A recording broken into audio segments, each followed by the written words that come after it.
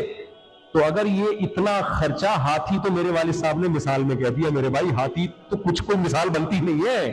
10 ہاتھی ایک طرف، اور پھر اس کی کڑوی کسیلی سننے کی ٹینشن الگ.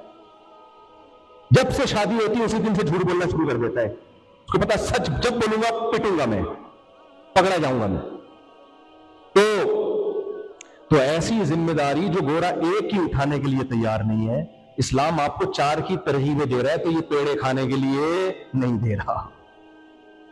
آپ کو زنا سے بچانے کے لیے اور عورت کو ٹھکانہ دینے کے لیے. سمجھتے ہو کہ نہیں سمجھتے ہو؟ اور آپ کے خاندان کی نسل بڑھانے کے لیے، تاکہ گروتھ ریشو آپ کا بڑھے. آزادیاں غیر مسلموں